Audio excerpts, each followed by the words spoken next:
জাগাখিনিৰ নাম কালিৰ পৰা এনেকুৱা অৱস্থা, কালি পৰহি 2 দিন মিলি ইমানখিনি পানী হ'ল। কিমান পানী হয়? ইমানখিনি পানী আছে হাতৰ ওপৰত আৰু পানী হৈয়ে থাকে, বহুত অসুবিধা হয় পানী হ'লে আমাৰ।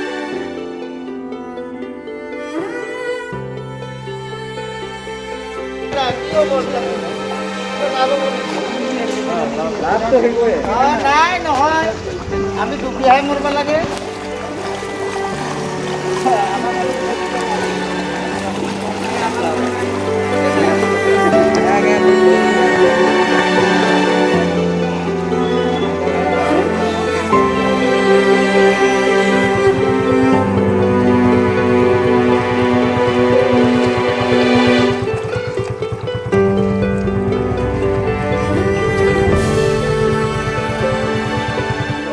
এনে লকডাউন, এনে মানুহৰ খোৱা পানী নাই, তাৰপিছত এনেকুৱা পানী হ'লেতো বুজি পায় আপোনালোকে যে কি অসুবিধা হ'ব পাৰে। মানে বহুত কষ্টহে মানুহে এতিয়া গাড়ী চাড়ী চব ওলাই আছে, ঘৰৰ ভিতৰত পানী সোমাই গৈ আছে, এইবিলাক বস্তু উঠাব লাগে।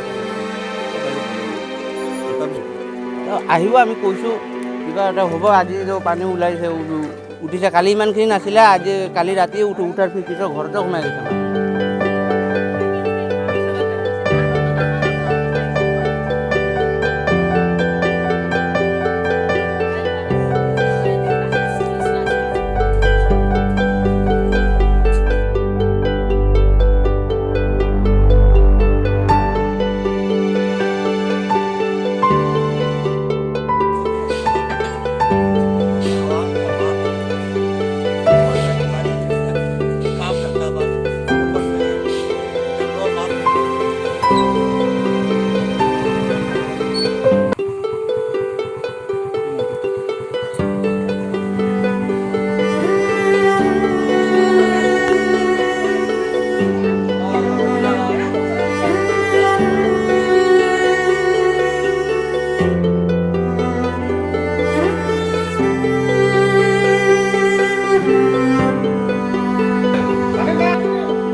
পানী আমাৰ যোৱাকালিৰ পৰা সোমাইছে ইয়াতে, আৰু প্ৰতি বছৰে হয়, যোৱা বছৰো ইয়াতকৈ বেছি হৈছে।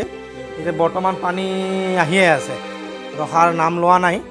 সাপৰ কাৰণে ভয় লাগি গৈছে, পোক পৰুৱাৰ কাৰণে ভয় লাগে, ৰাতি হ'লে এইটোৰ কাৰণে ভয় লাগে। দিনততো যেন তেন চাব পৰা যায়, ৰাতি হ'লে অলপ ভয় লাগে। ৰাতি হ'লেও আমি ইয়াতেই শুওঁ, বিচনাতে শুই থাকোঁ। আৰু চৰকাৰে বৰ্তমানলৈ অহা নাই, আহিব। বৰ্তমান প্ৰতি বছৰে দিয়ে চৰকাৰৰ সাহাৰ্য, আৰু এই বছৰ ধৰক গম পোৱা নাই, ধৰক নিউজ চেনেলত থৈ গম পালে নিশ্চয় আহিব। ওচৰত সোমাইছে, পিছবেলালৈ ভৰ্তি হৈ যায়। যিটো পানীটো বাঢ়ি আছে সেইটো পিছবেলালৈ ধৰক গধূলি 4টামান বজাত সোমাইছে অলৰেডি, 4টা বজাত ফুলফিল হৈ যাব।